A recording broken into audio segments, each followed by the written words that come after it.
Nothing But the Words, episode number 133, Why I Really Want You to Write Your Book in 2024. Hey there, and welcome to Nothing But the Words. I'm your book coach, Candace L. Davis. I hope your week and your writing are both going incredibly well.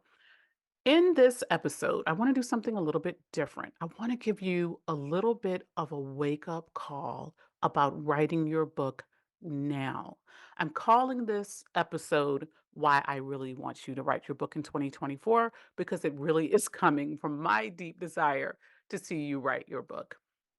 I just want to get this message to you now. As I record this, we're just in the middle of February.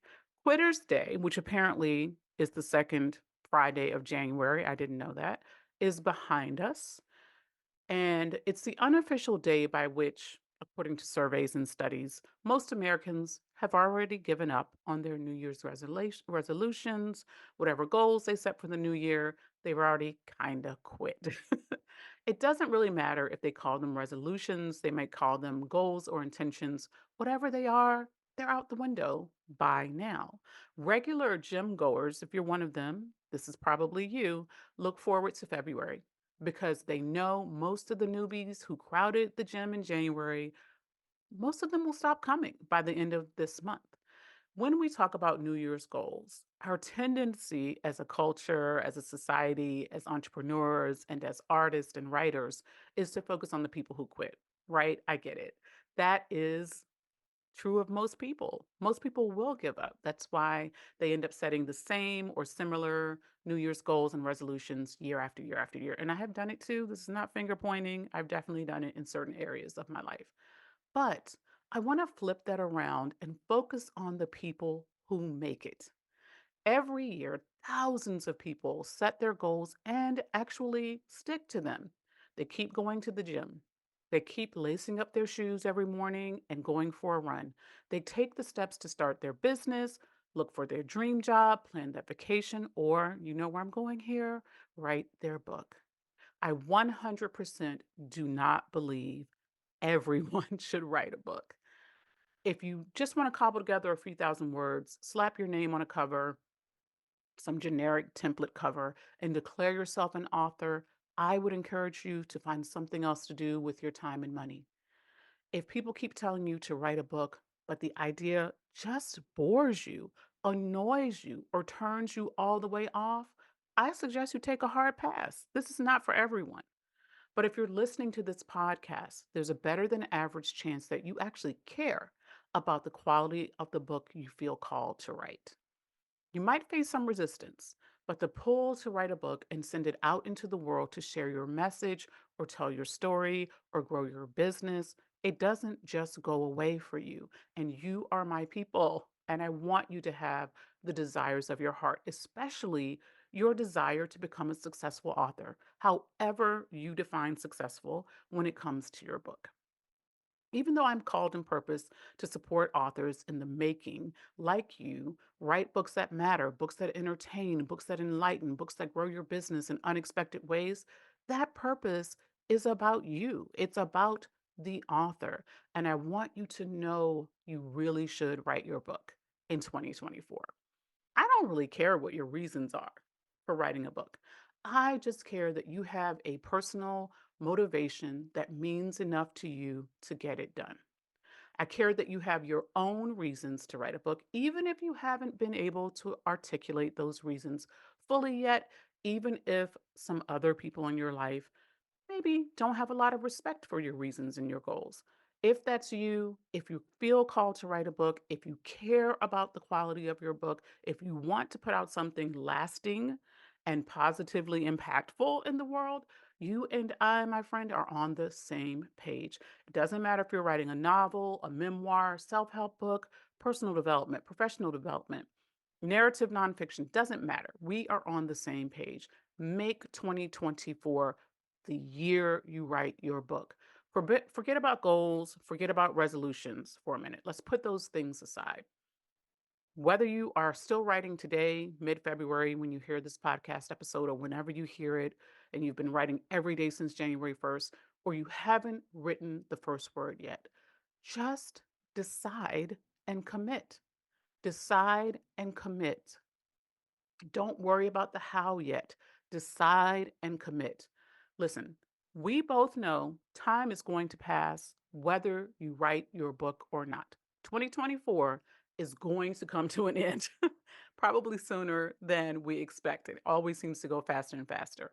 If you're like most people I talk to, you have been thinking about writing a book for years. This is not like the first time you had the idea to write a book. You may even have written a few pages or several chapters already. Whether you have written 200 pages or you haven't written the first word yet, do not delay finishing your book any longer. Now is the time. If you need to learn something, look it up. Take a class or hire a coach. We live in a time and place where all information, including how to write a book, is available to you. If you want consistent support, you can take an online class. You can take a class at your local community college. That's the first thing I did when I got serious about writing. I went down to, oh my gosh, I cannot remember the name of the community college. I was living in South Orange County. Rancho something? I can't remember. But I went down to the local community college and took a class. Go to your local university's extension program. Join a group coaching experience like mine, Authors Ignited. That's where I really want you. We would love to support you as you write your book. But wherever you need to find the support, get it. Do not wait for time and opportunity and information to knock on your door. It ain't going to happen. You have to go out and find time and opportunity and information for yourself.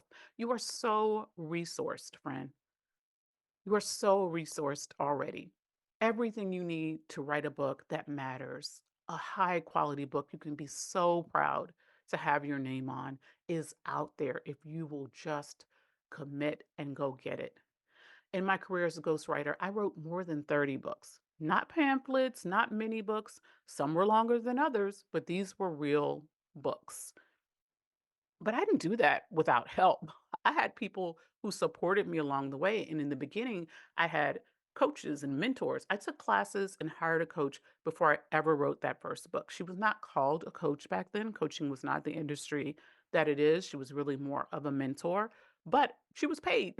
I paid her every month. I never take credit for my coaching clients' work. I'm always so honored and just feel so thrilled when they acknowledge my support in any way, but I can't take credit for their work. What I celebrate them for is for reaching out to get the support and guidance they needed to write the best book they could possibly write and finish it in little time. So many people are out there who want to write a book and they desire to do it well, but they are afraid to ask for help. They don't know where to go for help. Help is always available, it's all around you. My coaching clients looked for resources and they found them. In January, two of my clients launched their books, I'm happy to say, to great success.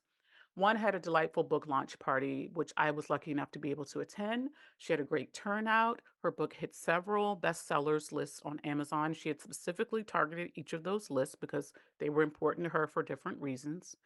The other client also hit number one on several charts, and I'm not sure she even tried, but she was doing so many other things to move book sales that it was a natural consequence that she would hit those bestseller lists.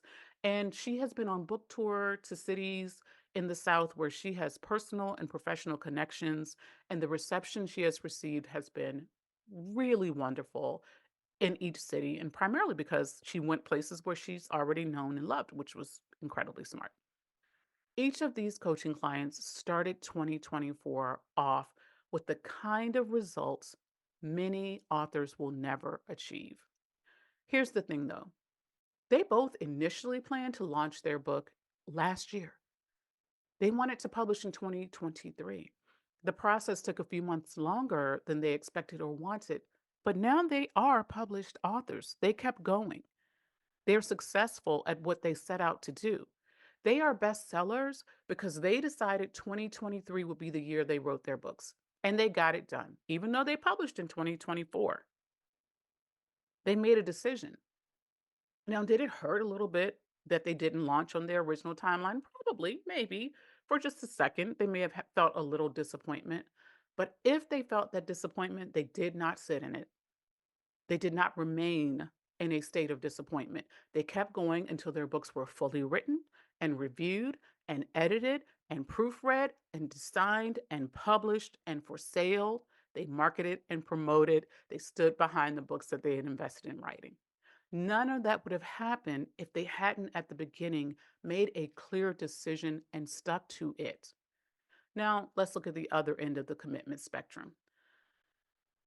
This week, I sent check ins to several people who told me they were writing a book last year. They're not clients, but we have some connection through our work or through mutual friends. And I like to check in just to offer my support and let them know that, I'll be here when their books come out to support them in that way too. My email was just to check in. I was not selling them anything. They know what they can buy from me if they want to. They know they can join my coaching program or work with me.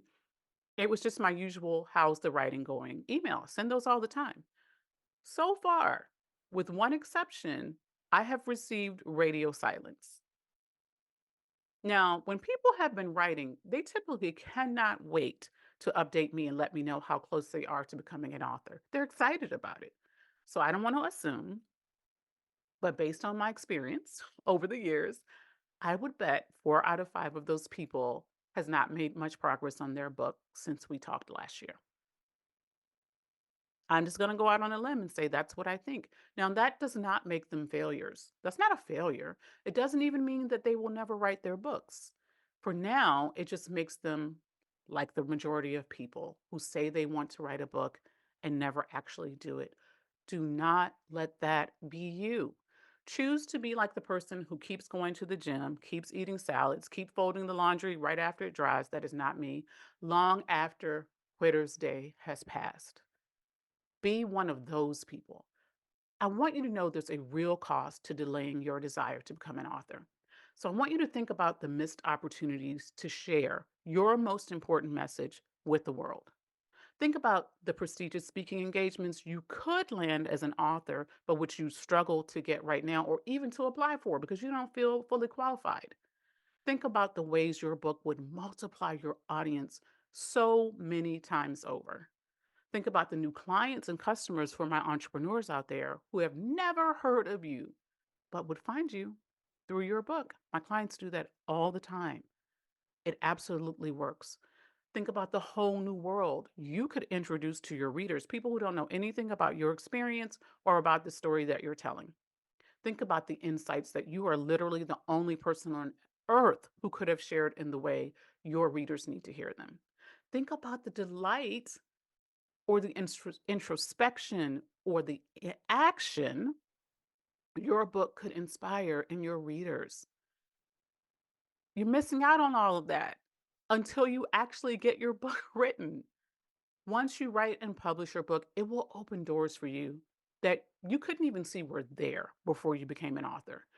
It is never too late to write the book you feel called to write, as long as you have breath in your body. But there is a cost to waiting. Stop paying that totally unnecessary price. Stop paying it. Make 2024 the year you finally write your book. If you have decided and you're committed, there are free resources in the podcast description on your podcast app, on most of them anyway. You'll be able to look in the description and I'll have some free resources there to help you get started.